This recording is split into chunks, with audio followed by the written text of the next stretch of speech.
ചെവിക്ക് പിടിച്ച് പുറത്താക്കുന്ന ഫലമാണ് ഇവിടെ ഉണ്ടായിരിക്കുന്നത്. ഇത് നിയമസഭയിലുണ്ടാകും. നിയമസഭയിലും ഈ ഭരണത്തെ ആട്ടിപ്പായിക്കാൻ ജനം തയ്യാറായി നിൽക്കുകയാണ് എന്നുള്ളതിൻ്റെ സൂചന കൂടിയാണ് ഇത്. നമുക്ക് മനസ്സിലാക്കാൻ സാധിക്കുന്നത് CPMൻ്റെ ശക്തി കേന്ദ്രങ്ങളിൽ പോലും നല്ല വിജയമാണ് ഐക്യജനാധിപത്യ മുന്നണി നേടിയിരിക്കുന്നത്. ഈ വിജയത്തിൽ ഐക്യജനാധിപത്യ മുന്നണിയുടെ ഒറ്റക്കെട്ടായിട്ടുള്ള പ്രവർത്തനം, അത് ഞാൻ എല്ലാ പ്രവർത്തകരെയും ആത്മാർത്ഥമായിട്ട് അഭിനന്ദിക്കുകയാണ്. ഇത്തരം അത്യുജ്വലമായ വിജയം നേടിയതിൽ നേതാക്കളെയും അതുപോലെ തന്നെ കോൺഗ്രസിൻ്റെ പ്രവർത്തകർ ഒറ്റക്കെട്ടായി പ്രവർത്തിച്ചു, നേതാക്കളും ഒറ്റക്കെട്ടായി പ്രവർത്തിച്ചു. അതിൻ്റെ എല്ലാം പ്രതിഫലനമാണ് ഈ തെരഞ്ഞെടുപ്പ് ഫലം. തെരഞ്ഞെടുപ്പ് ദിവസം പോലും മുഖ്യമന്ത്രി നടത്തിയ പരാമർശം വ്യക്തമാണ്. മുഖ്യമന്ത്രിയുടെ സ്വഭാവ സർട്ടിഫിക്കറ്റിനുള്ള മറുപടിയാണ് ജനം നൽകിയിരിക്കുന്നത് കൃത്യമായിട്ട്. അപ്പോൾ ജനത സൂചിപ്പിച്ചത് ഗ്രൗണ്ട് റിയാലിറ്റി മനസ്സിലാക്കാതെ മുഖ്യമന്ത്രി എന്തു പറയുന്നു എന്നുള്ളത് ഇപ്പം കേരളത്തിലെ ജനങ്ങൾ ഒന്നുകൂടി ചിന്തിക്കും.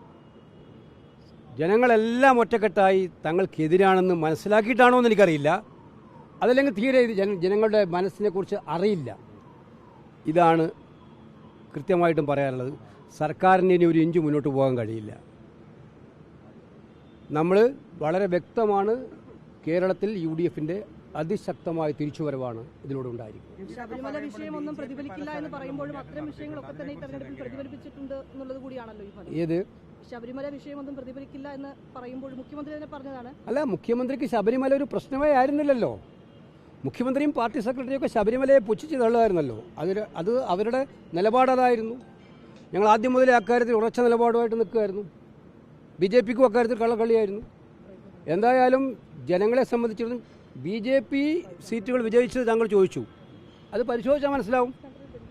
CPMൻ്റെ ഔദാര്യത്തിലാണ് പലയിടത്തും BJP ജയിച്ചിരിക്കുന്നത്. ഞങ്ങൾ ആദ്യം മുതലേ പറയാണ്, PMC പദ്ധതിയിലും ലേബർ കോഡിലും ദേശീയപാത അഴിമതിയിലുമൊക്കെ തന്നെ കേന്ദ്ര സർക്കാരിനെ പിന്തുണക്കുന്ന CPM.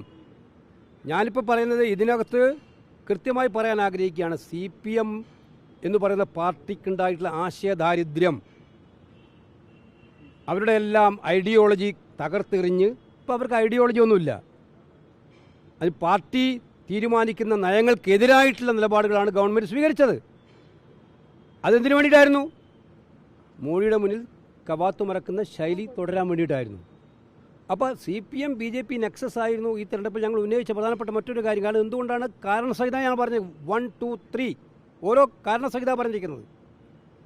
അതുപോലെ തന്നെ കൃത്യമായിട്ട് ഞങ്ങൾ പറഞ്ഞത് ഗവൺമെൻറ് സാധാരണക്കാരനെ മറന്നുകൊണ്ട് പോകുന്നൊരു ഗവൺമെൻറ്റാണെന്നായിരുന്നു. ഇതുപോലെ തന്നെ ശബരിമല വിഷയവും ചർച്ചാ വിഷയമായിരുന്നു. ഇതെല്ലാം തെരഞ്ഞെടുപ്പ് ഫലത്തിൽ പ്രതിഫലിച്ചിട്ടുണ്ടെന്നുള്ള വ്യക്തമാണ്. അതോടൊപ്പം UDFൻ്റെ സ്ഥാനാർത്ഥികൾ നന്നായിട്ട് പൊരുതിയിട്ടുണ്ട്. നല്ല രീതിയിലാണ് അവർ പോരാട്ടം നടത്തിയത്. ഇപ്രാവശ്യത്തെ ഞങ്ങൾ വളരെ നേരത്തെ തന്നെ അറേഞ്ച്മെൻറ്റുകൾ നടത്തിയിരുന്നു. നമുക്കറിയാം, ഞങ്ങളുടെ ഏറ്റവും സുപ്രധാന തീരുമാനം അത് വലിയ വിജയമായി എന്നാണ് എൻ്റെ വിശ്വാസം. നേതാക്കന്മാരാരും സ്ഥാനാർത്ഥികളെ തീരുമാനിച്ച് താഴോട്ട് പോകേണ്ട കാര്യമില്ല.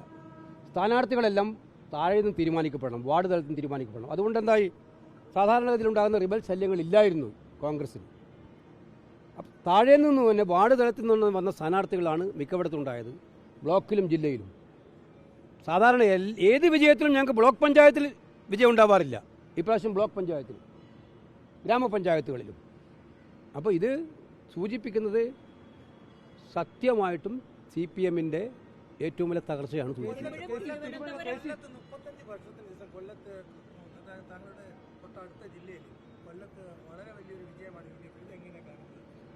കൊല്ലം ജില്ലയിൽ തന്നെ നല്ല വിജയമാണ്. കൊല്ലം കോർപ്പറേഷൻ എന്ന് പറയുന്നത് ഇന്ന് വരെ നമ്മൾ ജയിച്ചിട്ടില്ല.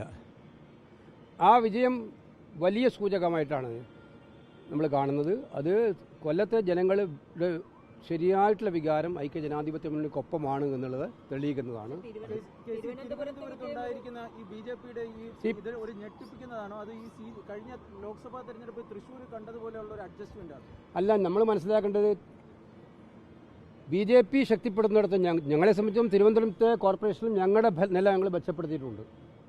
വലിയ വിജയമാണെന്ന് ഞാൻ പറയുന്നില്ല. കുറച്ചും കൂടെ ഞങ്ങൾ പ്രതീക്ഷിച്ചിരുന്നു തിരുവനന്തപുരം കോർപ്പറേഷനിൽ. പക്ഷേ പാർട്ടി നന്നായിട്ട് പോരാടി, ചിലയിടത്തൊക്കെ തന്നെ പ്രശ്നമുണ്ടായിരുന്നു. അവസാനം CPMൻ്റെ നിലപാട് എന്തായിരുന്നു? അവിടെ കോൺഗ്രസിനെ പരമാവധി തോൽപ്പിക്കലായിരുന്നു അവരുടെ നിലപാട്. ഞങ്ങൾ BJPയെ പിടിക്കാൻ വേണ്ടിയിട്ടുള്ള ശ്രമങ്ങൾ പരമാവധി ശ്രമിച്ചപ്പോൾ CPM തിരിച്ചായിരുന്നു ശ്രമിച്ചത് അവിടെ തിരുവനന്തപുരത്ത്. അപ്പോൾ അത് സി പി എമ്മിൻ്റെ പരിശോധിച്ചാൽ അറിയാം. സി പി എമ്മിൻ്റെ പ്രവർത്തന ഫലമായിട്ട് തന്നെയാണ് ഒരു ബി ജെ പിക്ക് ഒരു മേയറെ കൊടുത്തതിൻ്റെ ഫുൾ ക്രെഡിറ്റ് സി പി എമ്മിനെടുക്കാം.